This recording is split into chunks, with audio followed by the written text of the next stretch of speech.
Good morning, guys. Journeyman on wheels here.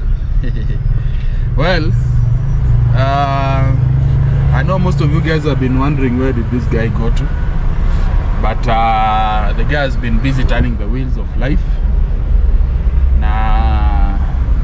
and daily hustles. So it's not like I forgot about the channel. So today we are heading somewhere. Of course, we're not going to be doing any kind of an adventure today. We are just going on a polite drive somewhere. In fact, kwa Uber.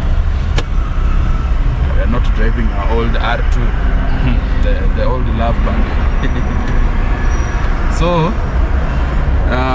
the reason as to why I decided to do this today, I'm sure the title has already given out or given us away, is today we're going to buy a car. And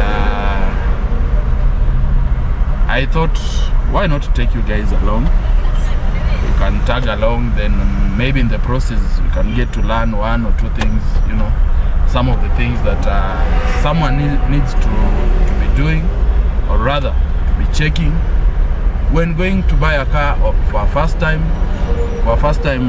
car driver, or you know, it doesn't really matter whether it's a first time or you know, a usual.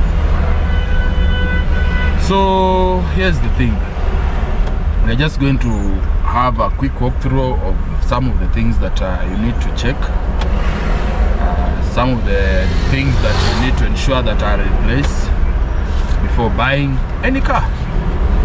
So tag along and let us see how that is gonna unfold.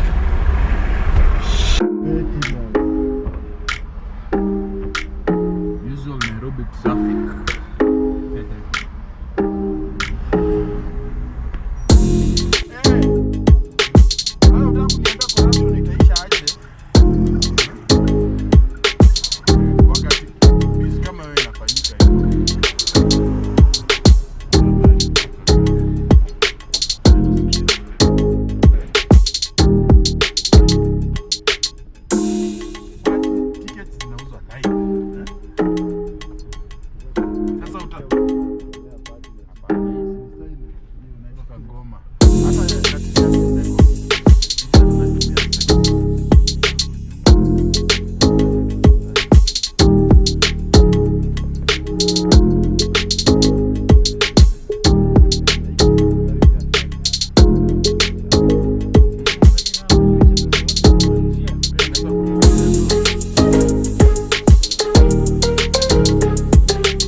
Here's the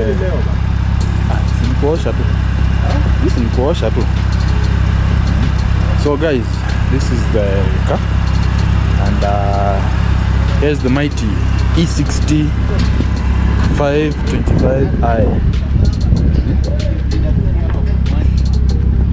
2018. So this is how the car looks at the rear. It has got a big behind. Big behind. Big assets than Nicky's big assets than Nicky's assets. We're talking finance, guys. And I'll just take it back to the car. another reason that made us opt for this one is basically because of the M54 engine. This is a 2.5 variant.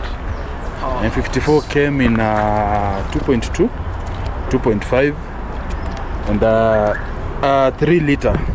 The same, the one in the E34. So this is one of the best engines you can have in your unit. It's quite a powerhouse, and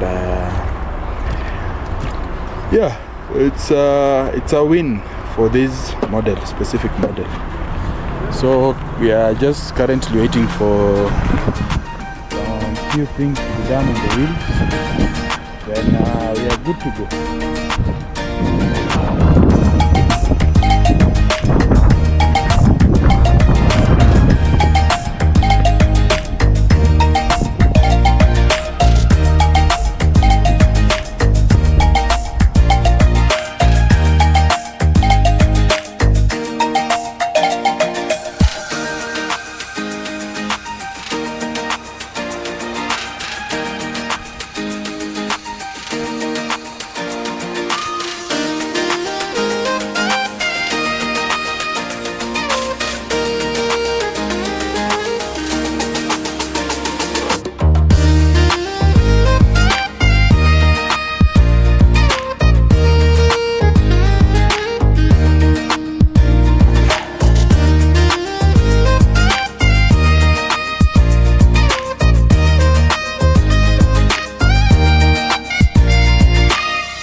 Hi guys.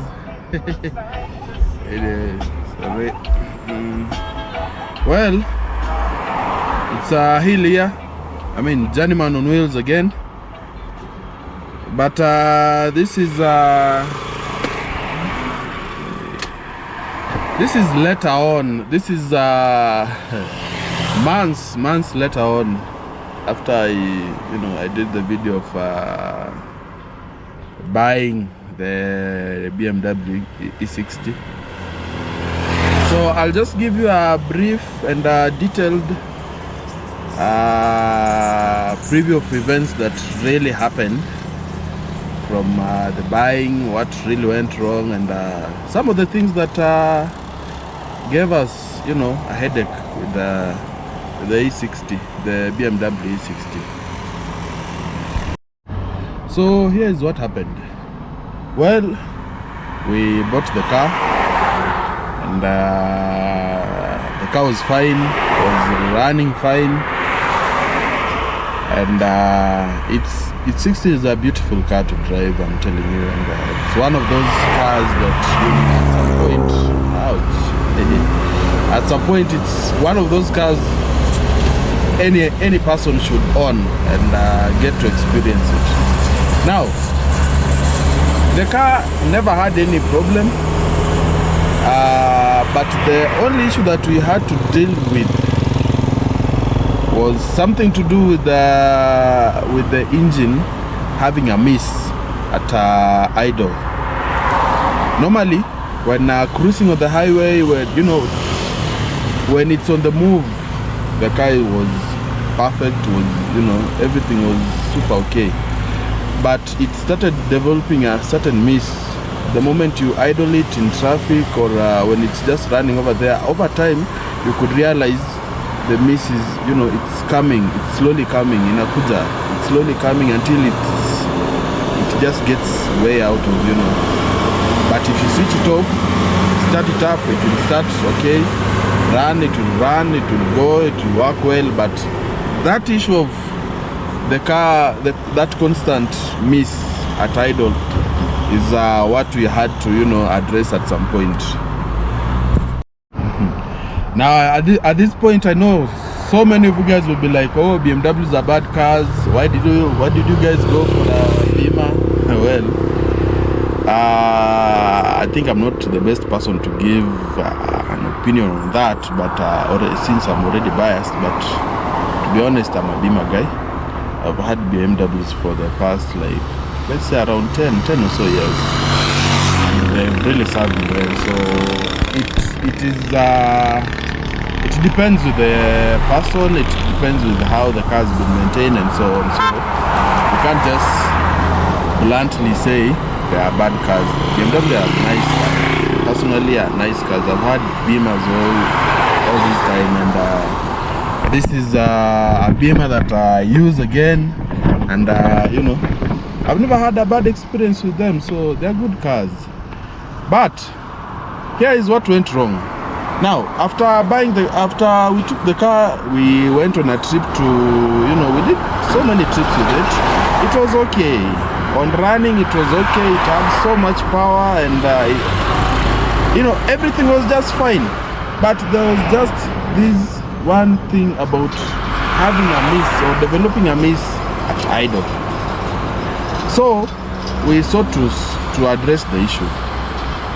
That is when we decided, let us take the car to where we bought it from, because it was barely even a month.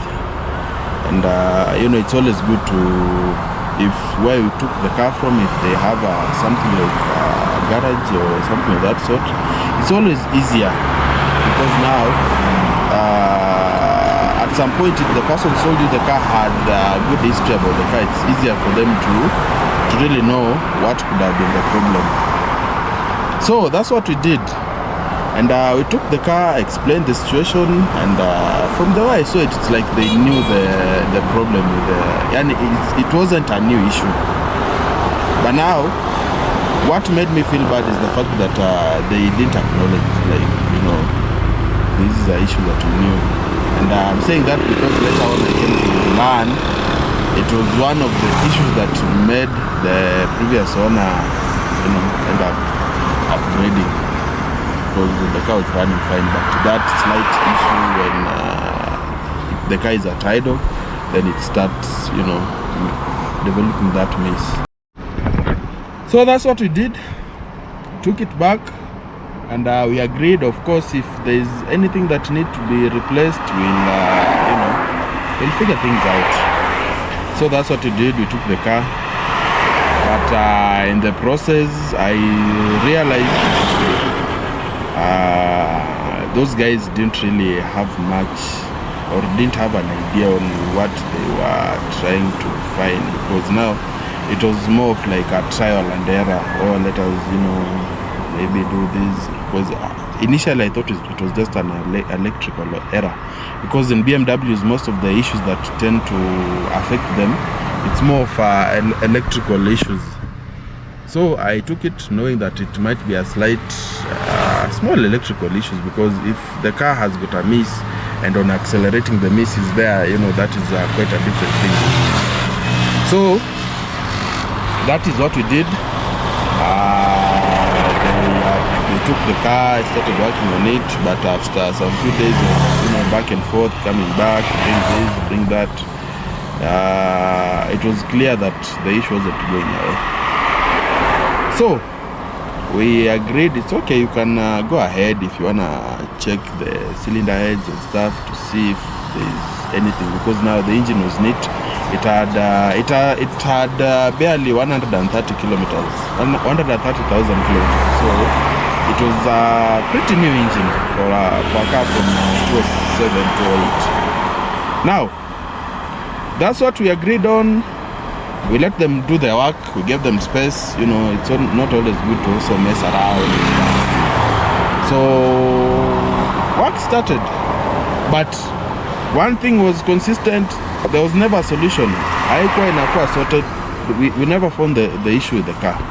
So everyone was getting frustrated. You know, it became more of a domino effect, because from, you know, it's like trying to sort this. No, apparently it's not this. Then we go to the other thing. So the car was opened, the cylinder head placed aside, all those things. They again put the engine together, but still that issue didn't go. In fact, it now became worse. Now, this is almost 2 weeks into the process. So we said, okay, let us, it's always good to be patient, and that's what we did. We were very patient with it, and gave them more than enough time to go through the car. Sorry about the noise, I'm just up by the roadside. I didn't want to,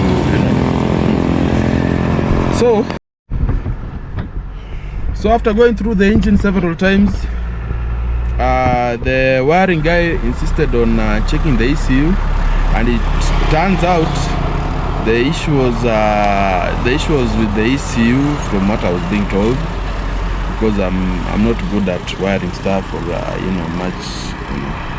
Those are things that I tend to avoid.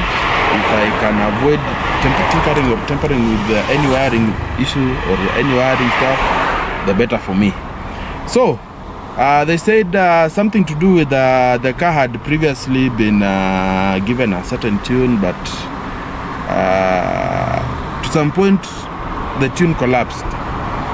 So I told them it's okay, whatever that we're gonna do about it, so long as the car to make it run, it's not an issue. So because now it that issue was getting on our nerves, so they went ahead with the lock set, that is the ECU, and it's called AWS, to another similar car, and it turns out it ran the same way. And so they sorted out, and we agreed everything went well to sort it out, and that's what they did. But now, after all this, the funny thing is, it now became clear. The mechanical guys, I'm sorry to say this, but sometimes it's okay to just call the spade a spade. I'm not trying to put someone down because it's life. But from what I was seeing, because now an M54 engine is one of the best engines you can work on, one of the best engines you can have in a car, because it's one of the most reliable engines from BMW.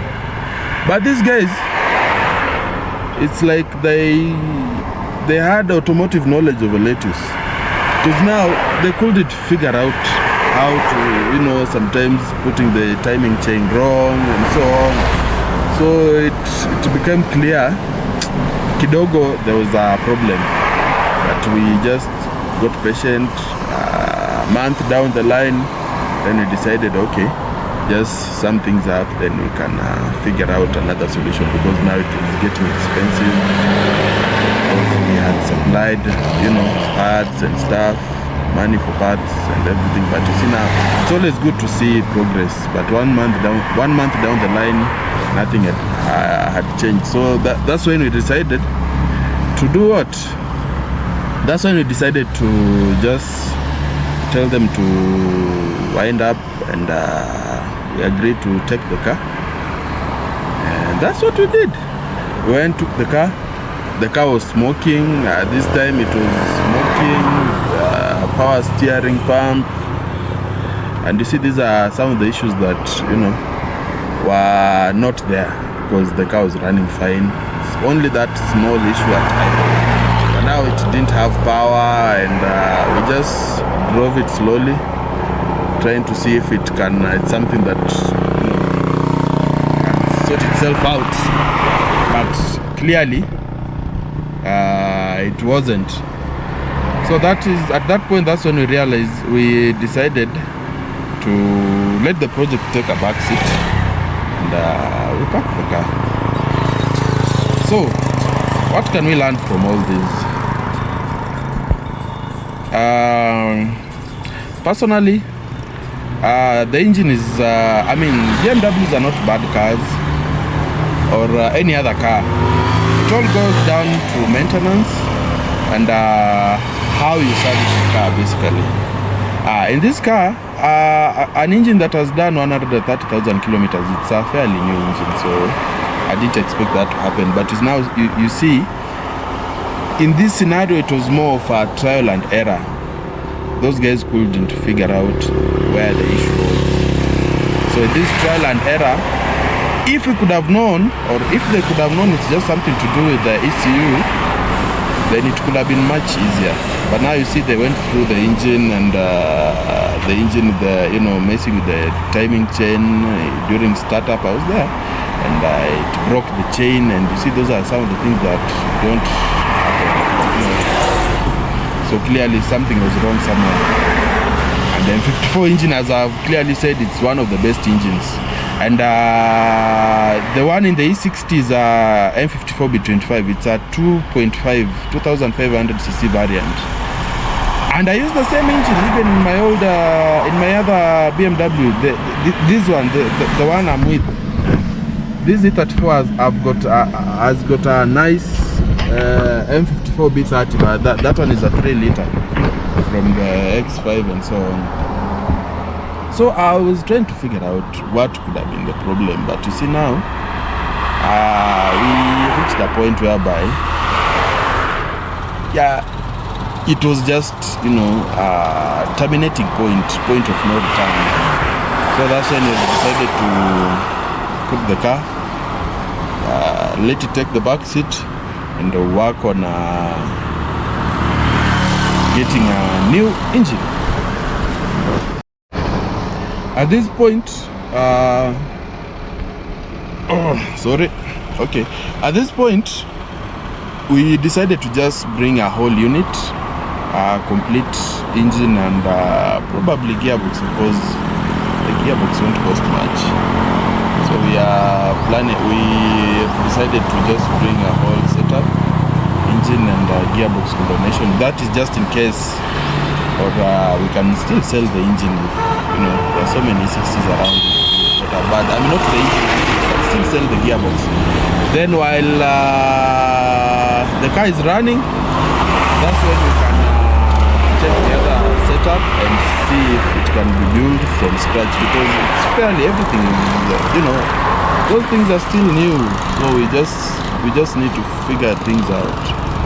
But now, that is just one of the reasons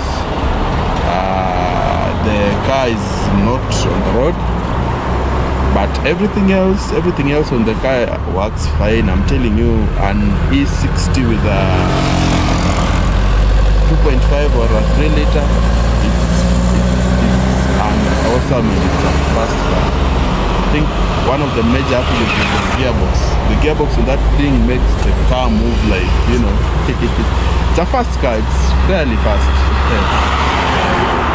So that is the story of what happened. So at this point, we're just waiting for things to fall in place. Then we can sort things out and work on that. So when the engine gets here, I bet I'll be fair to update you guys on what happened and give it away with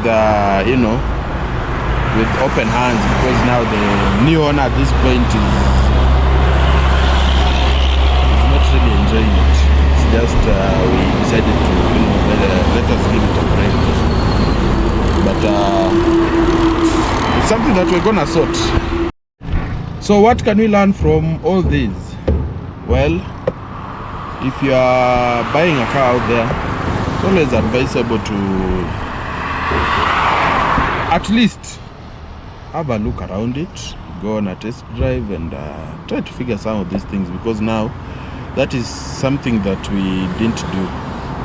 I'm not saying that the car was bad, the car is okay. That is why I didn't, otherwise you could have sold it.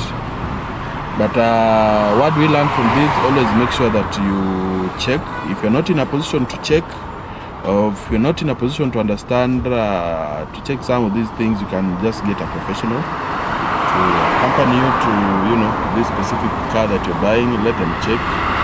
And for those people selling cars, of course, most of us are in the market for used cars, not showroom cars. But it's always good to be open, like I'm selling you this car at, for example, 1 million, and this car comes as is, and these are some of the issues that it has got. So if you get chance, you can sort them out. It doesn't hurt, it's always, I prefer someone who can tell you, this car has got this issue and this issue, so that it will give you peace of mind knowing that if I sort this and this and this, I'll be comfortable to know that it doesn't have any pending issues, rather than saying everything is, or rather than selling the idea of everything is okay, and then somewhere down the line you realize if you could have even known, it could have helped in so many ways, or it could have made things easier. So that's just, you know, one way to go about it, because now at this point we don't need to make enemies, and yet we are all in this together. So I hope you've learned from that. Did the BMW live to its flatbed reputation? Well, yes, it did. There was a time we were doing a trip with it just to see if the engine, not a trip, a major trip, just a trip around the bypass to see if something might improve. But you see the oil was coming in through the intake. So it reached the point that we said, no, let us put this thing on a flatbed and flatbed it back home. And so it was flatbedded at some point, but just once.